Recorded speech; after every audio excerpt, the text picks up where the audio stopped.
Okay.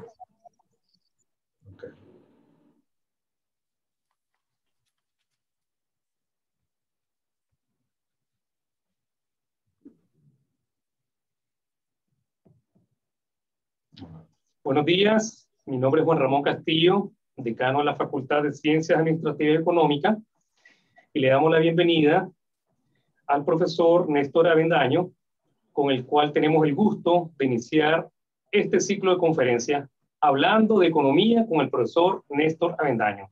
Me acompaña el máster Rafael Ubía, coordinador académico de la carrera de economía.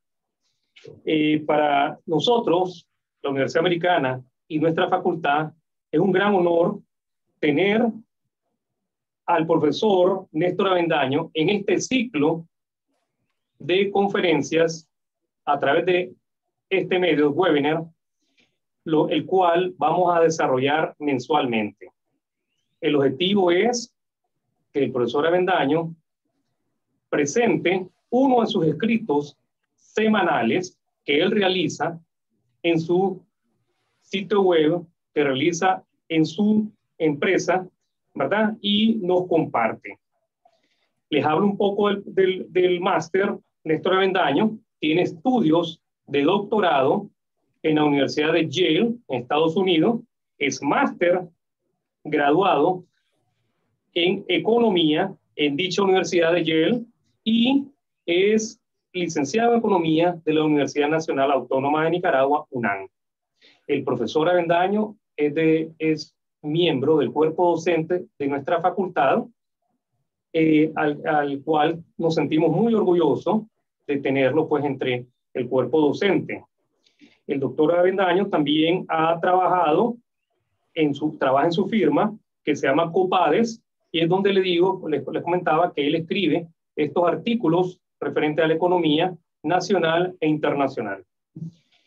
Este ciclo lo iniciamos con una charla, la economía después del COVID, dado pues que es un tema que está muy de moda, muy en el tapete, y queremos ver qué es lo qué mensaje nos va a transmitir el profesor Avendaño, al cual pues tengo el gusto y le doy la bienvenida de haber aceptado a este ciclo de conferencias. Como les decía, va a ser de manera mensual.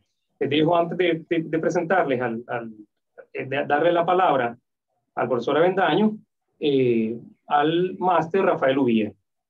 ¿Qué tal? Muy buenos días a todos. Mi más cordial agradecimiento por estar con nosotros compartiendo este ciclo de charlas con el profesor Avendaño, y espero que sea de mucha utilidad para todos. Posteriormente estarán evacuándose algunas preguntas que tengan al finalizar la charla con el profesor. Bienvenido, maestro. Lo dejamos, profesor Avendaño, ¿verdad? El micrófono y las cámaras son suyas. Éxito, ¿verdad? En esta primera charla que estamos teniendo. Y al final, como les decía el profesor Ubía, vamos a tener una sección de preguntas y respuestas. Gracias, éxito, y le agradecemos el haber aceptado nuestra invitación, doctor. Gracias, muy buenos días, estimado señor decano. Señor decano Juan Ramón Castillo, señor profesor, coordinador del área económica de la Facultad de Ciencias Económicas Empresariales de la UAM, nuestro colega profesor Rafael Ubía. Bienvenido a todos los estudiantes que están presentes en esta primera charla inaugural, digamos, de un ejercicio que vamos a mantener en el tiempo, y por supuesto, para tener conocimientos adicionales a lo que ustedes, estimados estudiantes, han recibido en sus clases corrientes u ordinarias en su plan de estudio. Agradezco la gentileza de las autoridades de la facultad que me antecedieron y me dirijo ahora a ustedes para hablar sobre la economía después del COVID. Hay que reconocer algo, estimados participantes. El COVID no es un problema económico. El COVID es un problema sanitario mundial. El COVID es una pandemia mundial. Bueno, tuve que conocer una pandemia para poner activo todos los conocimientos económicos de cómo enfrentar los impactos económicos que generalmente no se encuentran en los textos de economía para el aprendizaje de los profesores y de los alumnos. Pero no olviden algo, que siempre han habido algunos problemas. Hace un siglo se dio el problema de la gripe española, que fue una pandemia no tan fuerte como la que tenemos hoy, que sí cruzó a todo el mundo. El COVID, desde su inicio, provocó un shock de oferta. ¿Qué entendemos por un shock de oferta? La razón por la cual involuntariamente los empresarios cierran sus unidades de producción, sus empresas, los trabajadores son encerrados en sus habitaciones, en sus viviendas, y se paraliza la economía. Incluso en Nicaragua, diré que en el segundo trimestre del año pasado, la población se autorrecluyó en sus viviendas. Hubo poco movimiento de la población, por lo menos yo que vivo aquí en la ciudad de Managua. En la ciudad más populosa de Nicaragua se observaba como si estuviéramos en festividades de la Semana Santa. Estaban desiertas las calles. La gente tuvo miedo de salir por el temor de contagiarse y por las preocupantes noticias de los famosos entierros express, como le llamó la prensa, escrita y hablada y televisiva, hizo que la población, incluso especialmente aquellos que son propietarios de pequeñas y micros empresas, cerraran sus establecimientos y dejaran de producir bienes y servicios. Ese es el shock de oferta. No hay teoría económica para resolver un shock de oferta, provocado, por supuesto, por un problema extraeconómico. ¿Cuál era la respuesta del economista en ese momento en Nicaragua? La que debía darse y propagarse. Hay que combatir primero al COVID-19. Los economistas dejan la primera línea o fila de ataque a los problemas económicos y le ceden el lugar, la primera fila, a los expertos, virólogos, médicos, enfermeras, que van a enfrentar como el soldado en una guerra a un enemigo invisible que es un virus. Los economistas ahí no pueden hacer nada. Los economistas tienen que esperar a que el virus la curva de contagio se haya aplanado, que sea una curva asintótica al eje de las ordenadas, al eje de la ordenada. Así que, ¿se ha dado eso en Nicaragua? Podríamos decir sí y no. Porque el virus está retomando fuerza en estos momentos en Nicaragua. Ha habido como una nueva oleada de virus, del mismo virus modificado, automodificado, que antes contagiaba solo a personas de edad adulta y hoy está afectando a jóvenes y niños. Por lo tanto, podríamos decir que en una comunidad donde no haya una buena cobertura de la vacunación contra el COVID, pues estamos expuestos a seguir sufriendo los estragos de ese virus. Por eso decía, unos pueden decir sí, otros pueden decir no. Yo creo que la población de Nicaragua no ha sido cubierta en más de un 5% de la población total del país, los que han recibido la vacuna. Entonces, ¿cuándo el economista debe plantear sus opiniones a la comunidad, sus consejos a las autoridades políticas del país? Son los políticos los que deciden al respecto, no los economistas. Los economistas nunca decidimos nada políticamente. Influimos, por supuesto, en la toma de decisión política.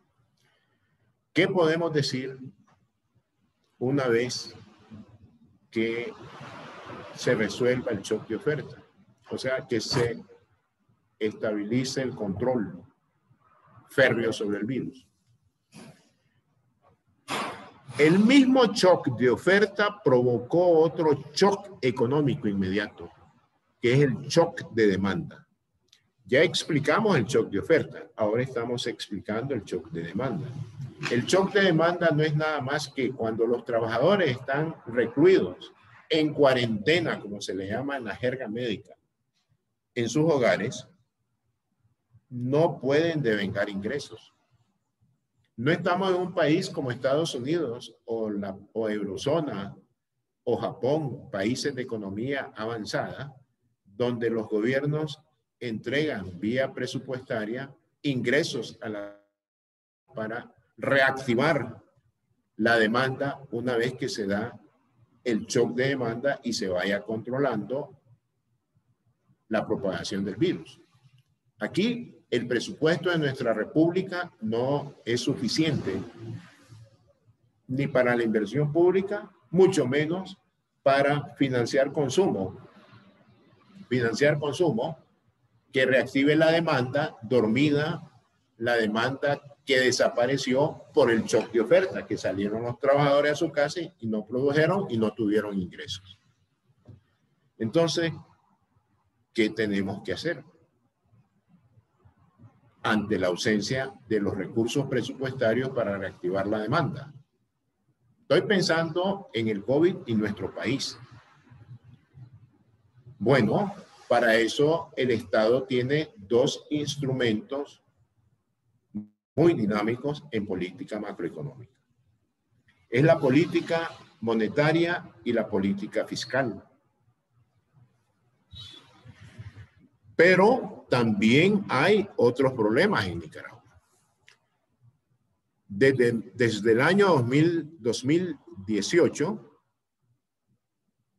recuerden que el COVID apareció en Nicaragua en marzo de 2020, pero desde el año 2018 tenemos problemas extraeconómicos, como ustedes muy bien saben, y las autoridades gubernamentales adoptaron una estrategia de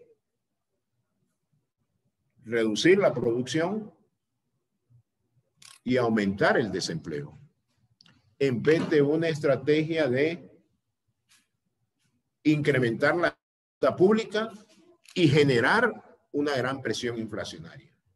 Esto último no se dio en 2018. Se dio el hecho, sí, el objetivo de la política macroeconómica de desacelerar. Incluso han habido 3 años consecutivos de caída del Producto Interno Bruto y acompañado, por supuesto, de un aumento de la tasa de desempleo y subempleo del país. Por consiguiente, cabe preguntarnos ahora en 2021 o incluso desde el año pasado, ¿será la política monetaria el instrumento que tenga el Estado para reactivar la demanda? La respuesta, estimados alumnos, estimados profesores, es no, porque ya el gobierno, yo no soy empleado público, pero les he de decir que entiendo muy bien por mis conocimientos académicos, el gobierno adoptó la estrategia de desacelerar el crecimiento económico y generar más desempleo y subempleo. Además, el gobierno no puede dar la orden al Banco Central de emitir dinero para reactivar demanda o dar dinero en gran cantidad al sistema financiero nacional o al Ministerio de Hacienda y Crédito Público a través de la compra de títulos, valores emitidos, por ejemplo, por el Ministerio de Hacienda, y reactivar proyectos de inversión y emplear más personal que está sin trabajar y generar ingresos y reactivar demanda. No lo va a hacer porque generaría una presión inflacionaria como no hablo de hiperinflación, sería una inflación galopante, como ya están asustados muchos agentes económicos por la aceleración de la tasa de inflación que están viendo hoy, sin haber caído el gobierno a la estrategia de endeudarse más y generar inflación. De eso hablaré posteriormente. ¿Por qué los agentes económicos están preocupados hoy por la presión inflacionaria? Por lo tanto, la única vía, estimados amigos, si no se da la política monetaria antes expuesta, es recurrir a la política fiscal. Pero la política fiscal hay que manejarla prudentemente. ¿Por qué? La tasa de inflación ha estado muy baja. En los últimos 2 meses a nivel mundial, mejor dicho, a partir del mes de abril, ha comenzado a acelerarse, tanto en el mundo como en Nicaragua. Y, por supuesto, las tasas de interés, que sería la variable de referencia para una política fiscal expansiva, está muy baja, entre 0% y 0.25% en las economías avanzadas. En Nicaragua tenemos tasas le llaman de los reportos monetarios, de alrededor de 3.25%. Por consiguiente, las tasas de interés están bajas. Pero desafortunadamente, a través de la política monetaria, no se puede incidir en las tasas de interés del mercado. Siempre ha habido un claro divorcio entre la tasa de interés de mercado y la tasa de interés del banco que cobra el Banco Central a los bancos comerciales por ahora denominados reportos monetarios de corto plazo. Pareciera que las autoridades están como entrampadas, que no pueden hacer muchas cosas. Por consiguiente, ¿cuál fue el resultado de estos 2 shocks realmente en la realidad, en el escenario macroeconómico de Nicaragua? ¿Cuál fue el resultado? Sencillamente, se mantuvo la contracción monetaria a través de los mecanismos del Banco Central y se congeló el gasto público. O sea, no hay posibilidades de fomentar el crecimiento económico. Se congela el gasto público. Pero también recuerden que en febrero del año 2019, las autoridades gubernamentales aprobaron una reforma a la Ley de Concertación Tributaria que elevó las tasas tributarias, especialmente en las actividades agropecuarias, tabaco y bebidas. Esto aceleró la inflación, pero también aceleró la caída de la producción porque fueron medidas fiscales contractivas, pero requeridas por el gobierno porque se había desplomado la recaudación de impuestos debido al shock de oferta que se dio en 2018. 18 de abril de 2018, recuerden estos problemas, no había libre circulación, los empresarios se quejaban, no había incluso movilización para empleados y para bienes, en fin, era un caos. El mismo gobierno reconoció en su discurso político de que reformaba la ley de concertación tributaria porque tenía que recaudar impuestos para mantener un gasto público mínimo. Y así estamos hasta hoy. Pero faltan lecciones, les digo, estimados alumnos. Faltan algunas lecciones que mencionar, con lo cual pienso cerrar esta participación de cuáles han sido los impactos después del COVID en la economía y, por supuesto, en lo que no se ha dado. Y creo que se está comenzando a dar. El COVID ha cambiado a todo el mundo. Hasta la forma de trabajar. Fíjense, el día de hoy estamos hablando online. Estamos hablando a través de las plataformas que han sustituido a la forma presencial que antes teníamos. Ese es un ejemplo de que ha cambiado la forma de trabajar, la forma de operar. Pero también el COVID-19 ha puesto al descubierto inequidades, problemas sociales, problemas en la distribución de ingresos. Ha puesto al descubierto los problemas de género. Ha puesto al descubierto problemas sociales como la falta de vivienda,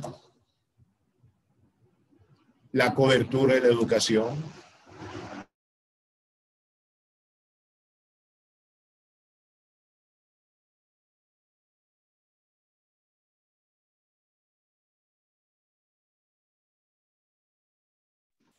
Parece que hemos tenido alguna falla técnica con el profesor. Vamos a retomar nuevamente la comunicación. Sepan disculpar. Bueno, queríamos aprovechar ¿Ahora me escuchan? Ahora sí, profesor, nuevamente. Se había como movido.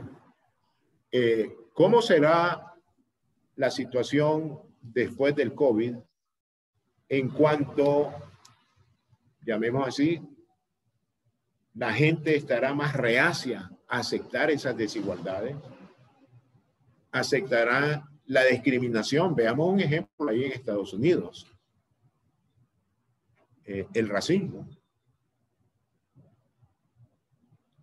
Pero fue denunciado y hasta ahí nomás. ¿Cómo reaccionará la población una vez que desaparezca el efecto del COVID generalizado como lo tenemos hoy? ¿Cómo será la discriminación religiosa? ¿Cómo será la discriminación de raza? ¿Cómo será la discriminación de la cultura, de la personalidad? ¿Cómo será la discriminación económica? Habrán muchos problemas políticos que tienen que resolver, por supuesto, los políticos, con la colaboración de toda la población. ¿Se automatizará más la producción en el futuro? ¿Invertirán los empresarios más en tecnología? ¿Qué ha hecho el COVID en ese sentido? Creo que lo está haciendo. Los empresarios están contratando o adquiriendo más robots en los procesos de producción que personas como estaban anteriormente trabajando. Hoy encontramos que la oferta de trabajo no se presenta en el mercado. Hay dificultades.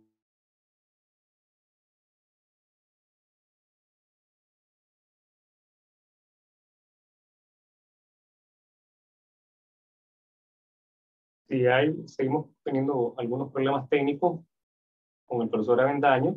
Les pediría que ya pueden ir redactando sus preguntas para que vayamos aprovechando el tiempo. Si tienen alguna pregunta que quieran hacerle al Parece. o Ok, aquí estamos. Ya estoy terminando, pero se va la presentación. ¿Cómo será el poder adquisitivo de los trabajadores? Tenderán a subir esos salarios reales. La pandemia ha sacrificado y deteriorado el nivel de vida de los trabajadores. ¿Tendrán los sobrevivientes, digo yo así, en un término muy amplio, una fuerte posición de negociación salarial? Lo veremos. No estamos seguros.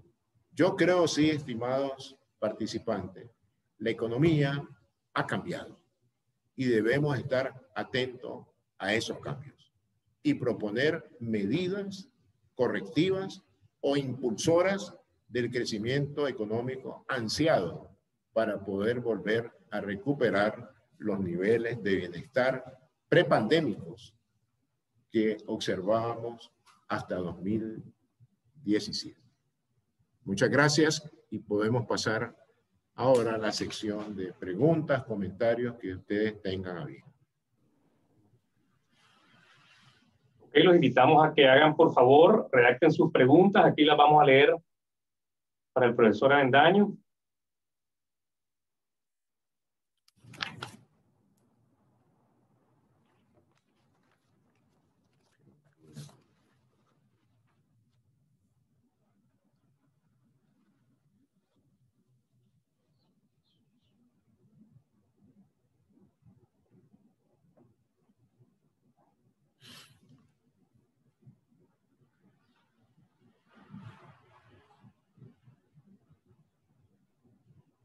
Ok, vamos a tener dos formas de hacer las preguntas. Ustedes pueden activar su micrófono y con mucho gusto, ¿verdad? Les pediré que se presenten, digan su nombre, la carrera o colegio al que pertenecen, porque aquí tenemos invitados a estudiantes de colegios también, a los cuales les doy la bienvenida, ¿verdad? Por haber estado en esta charla. Por favor, pues se identifican y hacen la pregunta o la redactan en el chat a como les guste. Los invitamos, ¿verdad?, que redacten sus preguntas, por favor. Bueno, aquí tenemos un par de preguntas de Gustavo Sevilla. Dice Gustavo, dice, ¿qué puede ser una solución al incremento de desempleo dentro del país debido al shock de oferta? Vamos a ver si está el doctor, parece que también, doctor. Profesor Avendaño. Bueno, estamos viendo ahora unas preguntas aquí de Gustavo y tenemos también otra pregunta. Ok. Profesor Avendaño, ¿nos escucha? Sí, lo escucho. Ok, hay un par de preguntas. Vamos a responderle a Gustavo. Hay un par de preguntas. Ok, vamos a esperarlas. Las otras preguntas.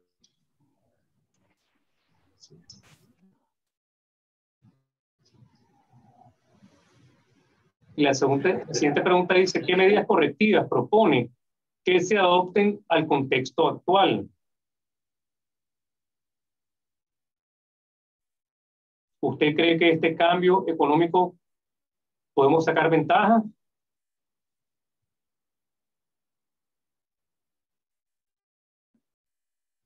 Octavio Herrera pregunta, ¿qué medidas se pueden aplicar a nivel macroeconómico? Muy bien, comenzamos a responder. Ok.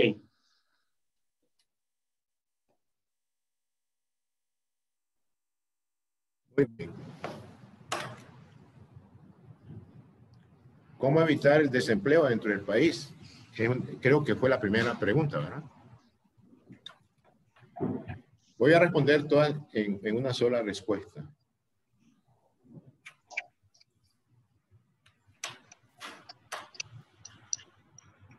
¿Cómo se reduce el desempleo? El desempleo se reduce vía inversión. En un país como el nuestro,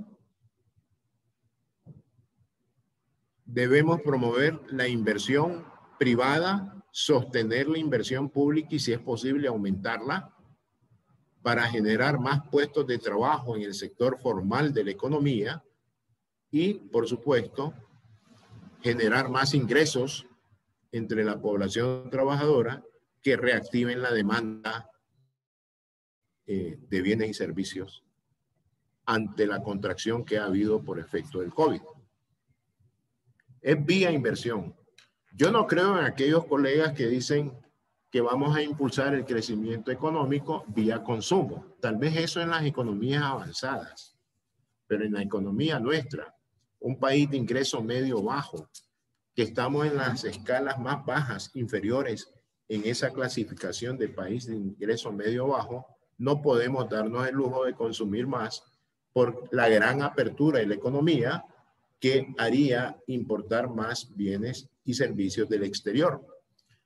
Ahí tienen ustedes las remesas familiares, por ejemplo, que generan más del 10%, recursos entre la población mayores del 10% del PIB, pero el componente del consumo en Nicaragua, que es de origen importado, es muy importante. O sea, son divisas que entran y se van. Necesitamos divisas que se queden. Y esas divisas que se quedan son más factibles por la vía de la inversión que por la vía del consumo. ¿Cuáles serían algunas medidas concretas que se adopten al contexto? ¿Cómo al contexto actual? ¿Cómo aumentar la producción? Ya respondimos, vía inversión. Sin embargo, debemos respondernos, ¿cuál producción hay que estimular? Y retomo lo que yo estudiaba cuando estaba en la UNAM en mis cursos de licenciatura de economía y que lo siguen enseñando hasta el día de hoy. Hay que generar más valor agregado a la producción local.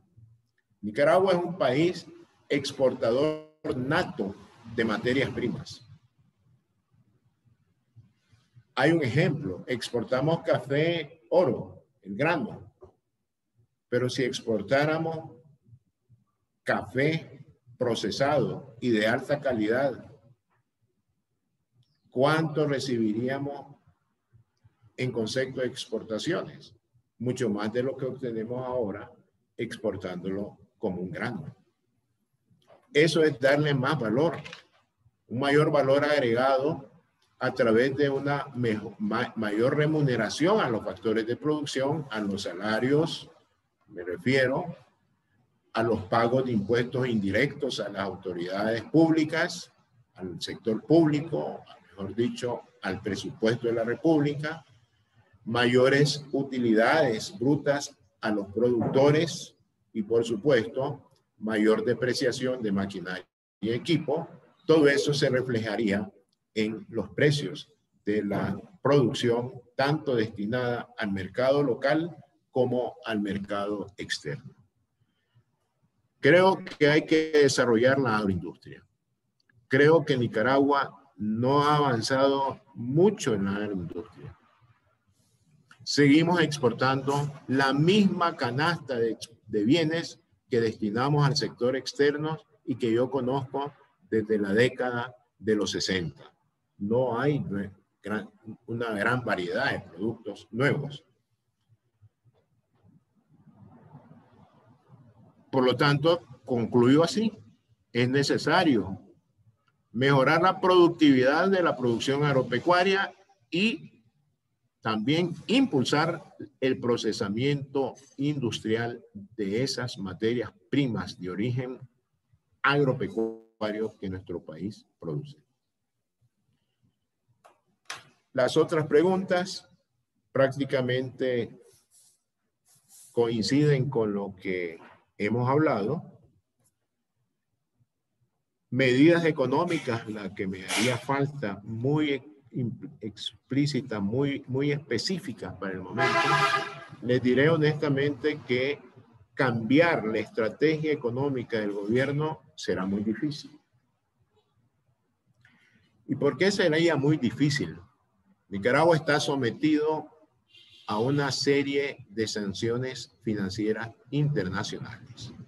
Nicaragua no tiene acceso a contratar recursos multilaterales para impulsar la inversión pública en el país.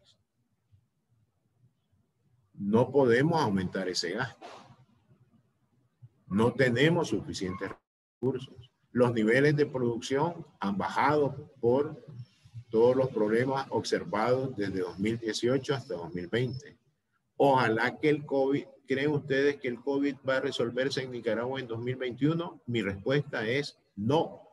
Ya debemos estar pensando cómo dominarlo para 2022. Creo que los problemas, cuando ya se haya vacunado más del 60-70% de la población nicaragüense, sí podríamos pensar como economistas, ya tenemos el escenario nacional para poder empujar políticas económicas que reactiven algunas actividades económicas. Pero en este momento no. Sería malgastar los recursos. Yo he acuñado una frase, estimados participantes: vivir para el PIB o el PIB para vivir en estos tiempos de crisis. Creo que vivir para el PIB sería un craso error. Debemos tener el PIB para vivir. Y si para tener PIB nos enfrentamos al riesgo de la muerte por ese mortal enemigo invisible, COVID-19, pues adoptemos la otra postura. El PIB para vivir, no vivamos para ir a buscar y generar más PIB. No podemos crecer económicamente con la presencia sólida del COVID-19 en nuestro país. ¿Podemos recopilar otras preguntas u otros comentarios? Ok. Le leo una pregunta de María Joaquina. ¿Cómo sobrevive una mediana empresa a las ofertas que realizan las grandes empresas del mismo rubro? Eric Navarrete, ¿qué restricciones debe considerar el gobierno en tiempos de coronavirus? Bien, a María Joaquina.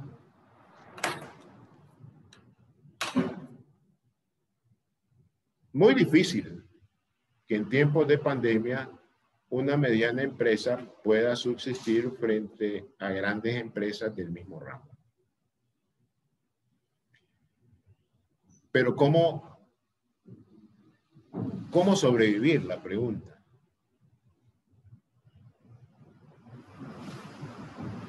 Habrían algunas tareas que son comunes a todas las empresas. Primero, aumentar la productividad.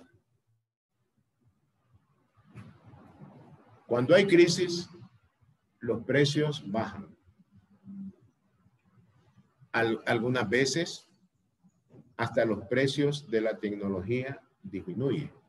Pero en este caso, como la tecnología es un mecanismo de sustitución de la forma de trabajo, pues sencillamente la tecnología ha visto aumentar los precios. O sea, incrementar la productividad tiene un alto costo, pero hay que hacerlo. Esto obliga a una reducción de gastos administrativos y operativos. Y aquí creo que sí podría haber campo para reducirlos. ¿Para qué? Para aumentar la productividad, liberar recursos, dada la racionalización o reducción de gastos administrativos y operativos, y dedicarlos a la adquisición de tecnología como un mecanismo para enfrentar el impacto que tiene sobre la producción y la oferta, incluyendo el factor precio de las grandes empresas, en el mismo ramo en que está la mediana empresa. Bajar o reducir los gastos administrativos y operativos tiene un alto costo, pero hay que tomarlo. Es la reducción del empleo, es el aumento del desempleo. Fíjense qué hicieron los bancos en zonas donde había poca demanda de servicios financieros. Ha reducido el número de sucursales y ventanillas y por ende el número del personal que estaba contratado en la actividad de la intermediación financiera. Pero eso lo hace para tener fortaleza como un banco en el sistema, o sea, especialmente los bancos grandes. ¿Cómo podrá sobrevivir una entidad financiera mediana?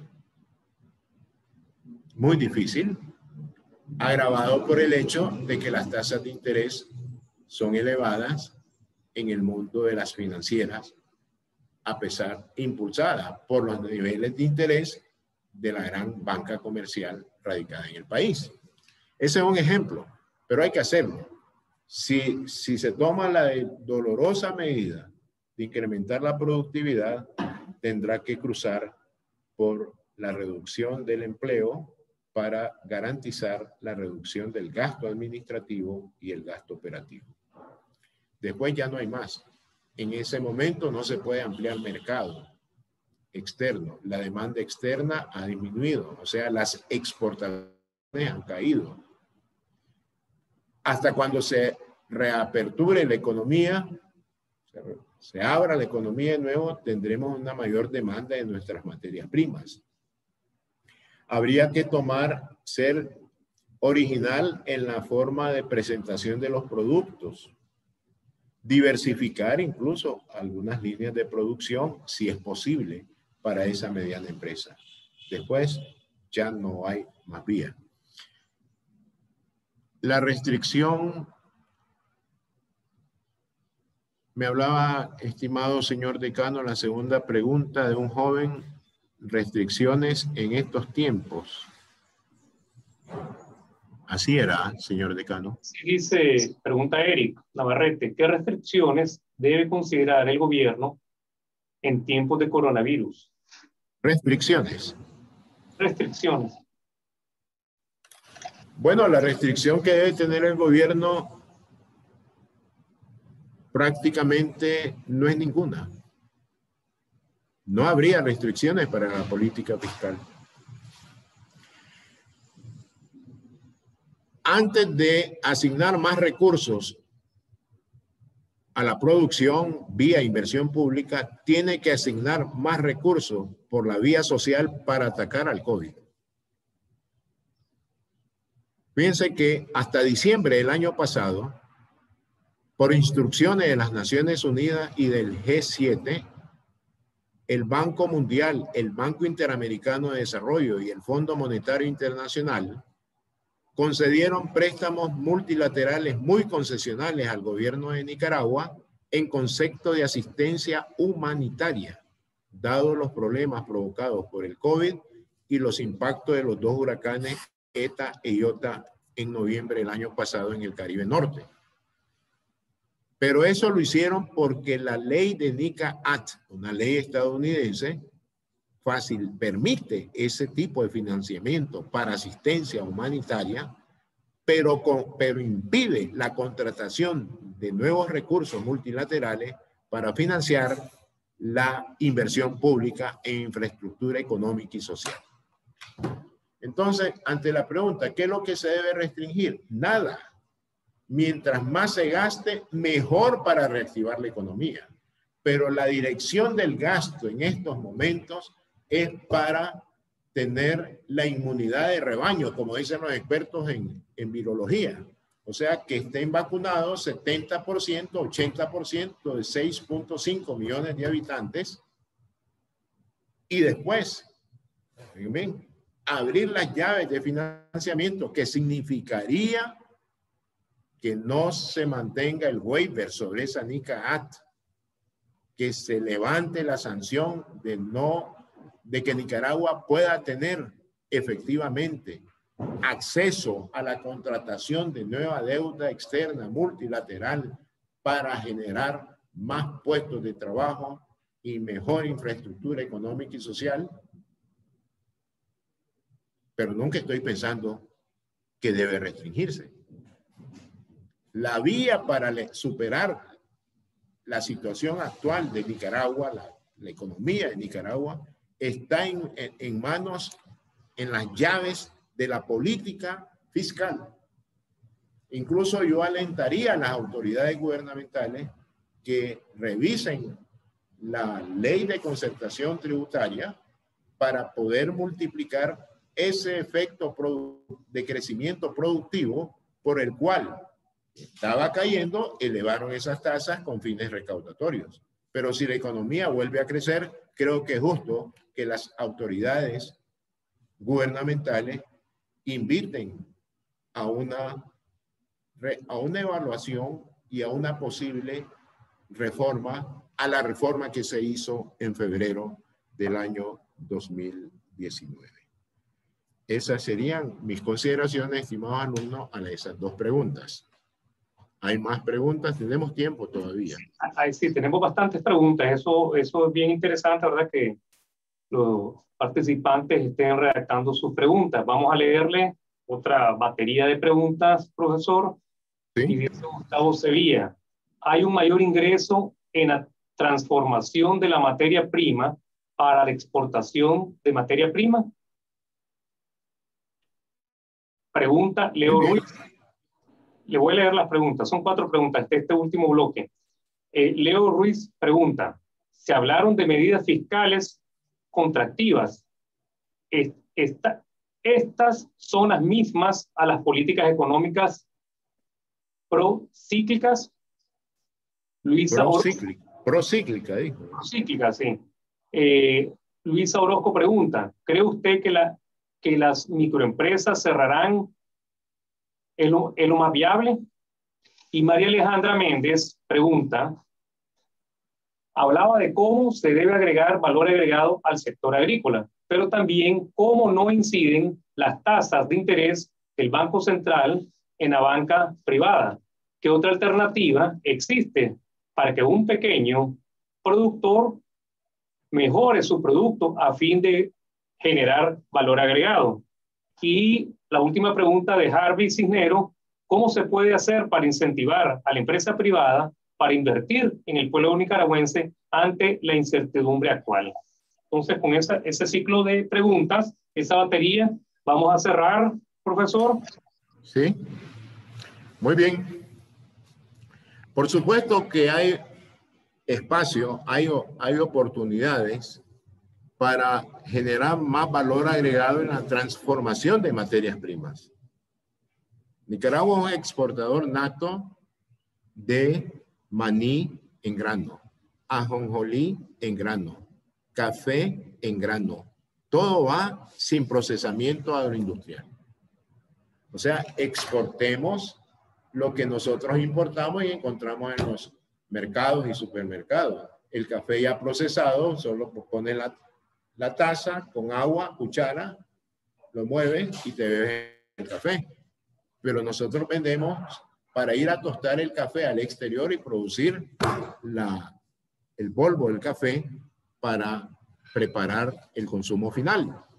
O sea, nosotros tenemos una gran oportunidad de impulsar esta agroindustria como una vía de respuesta al crecimiento económico que, si seguimos haciendo lo mismo, no vamos a superar la situación en que nos hemos encontrado desde hace 60 años. Bien, si las medidas fiscales son contractivas, son las mismas que se les llama procíclicas. No. Las medidas que se requieren ante una caída de la producción se llama una medida anticíclica. O sea, que la producción va cayendo y necesitamos hacer una política fiscal que, si es procíclica, la vamos a seguir hundiendo más, como observamos en 2019.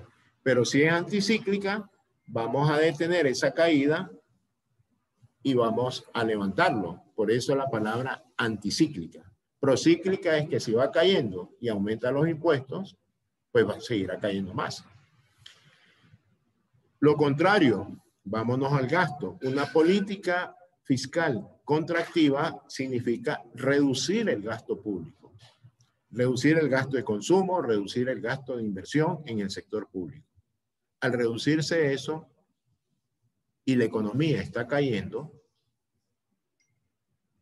la medida fue procíclica. Está cayendo la economía, pero reduce el gasto de consumo, reduce el gasto de inversión y provoca más desempleo, pues la economía acelerará su caída. Por eso es procíclica. Pero el político dice, bueno, hay que levantar el empleo, generar más ingresos, aumentar el gasto de inversión pública antes que el gasto de consumo público, y comienza a aumentar el gasto.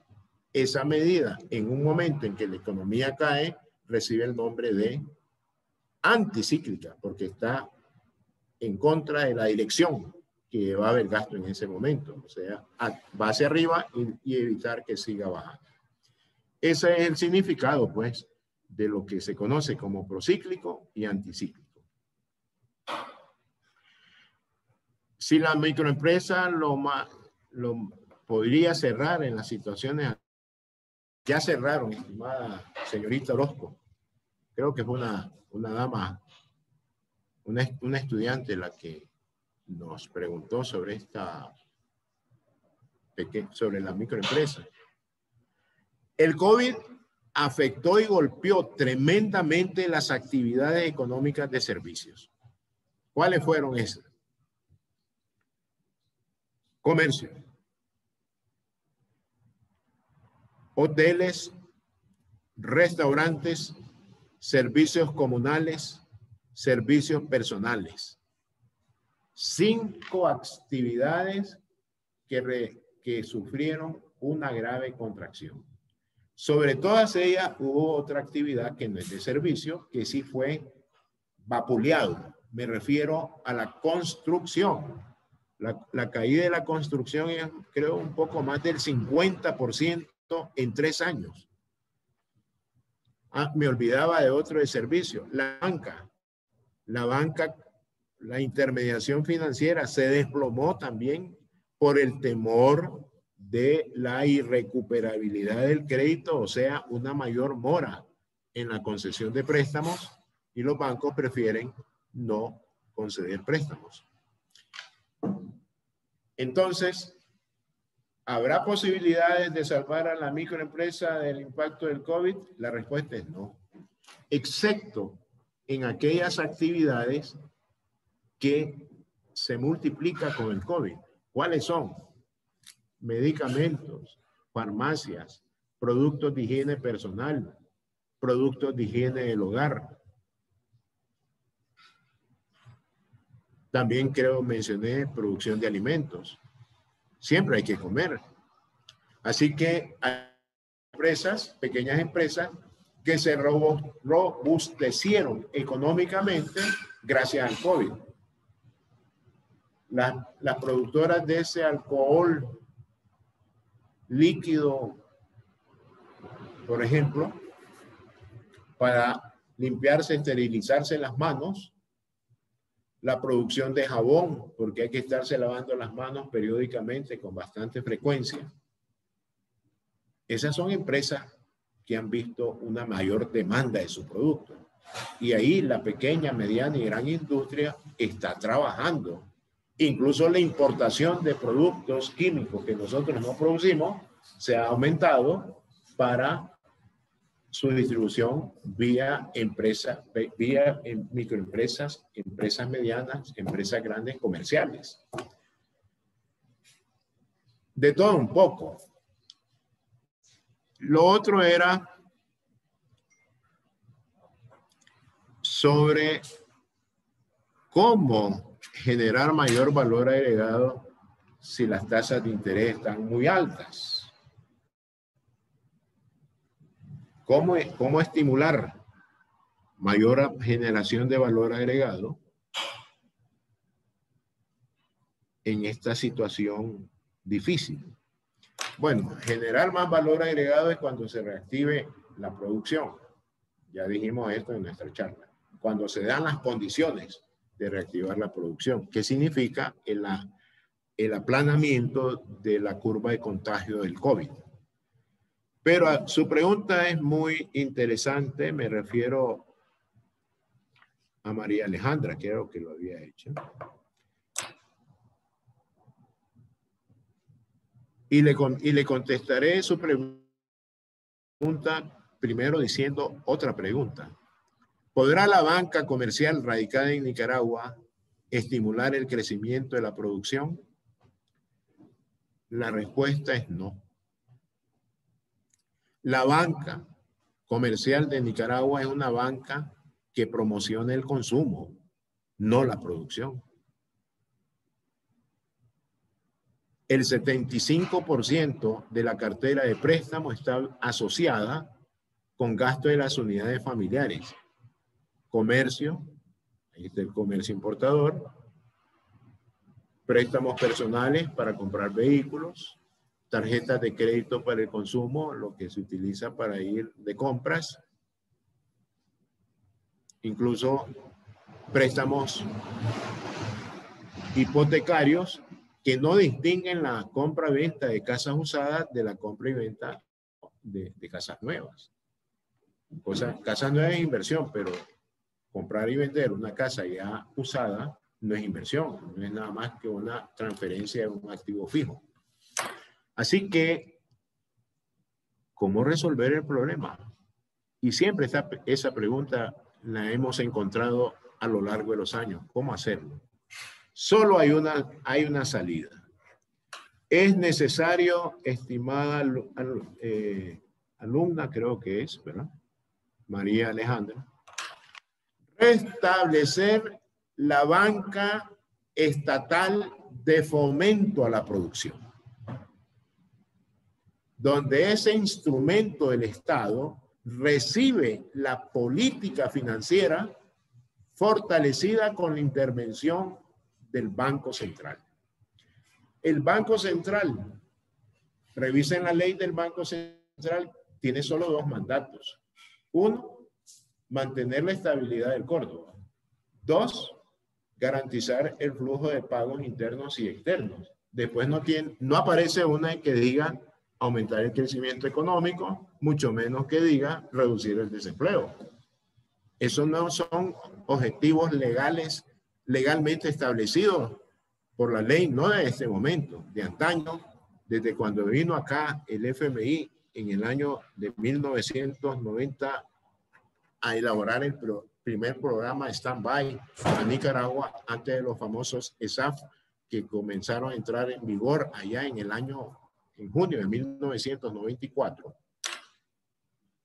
Desapareció la banca estatal. Cerraron el único banco que había para dirigir la producción, el Banco Nacional de Desarrollo. Entonces, ¿cómo instrumentar una política financiera que genere más valor agregado en el sector real de la economía?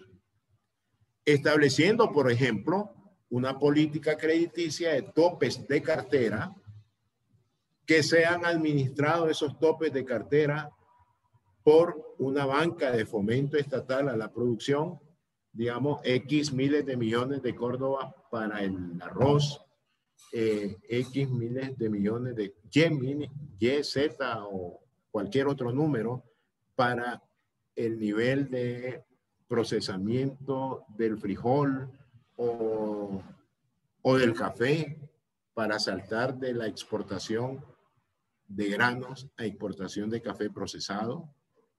Eso se puede hacer solo con instrumentos estatales. Uno no puede obligar a un banco privado a que haga eso.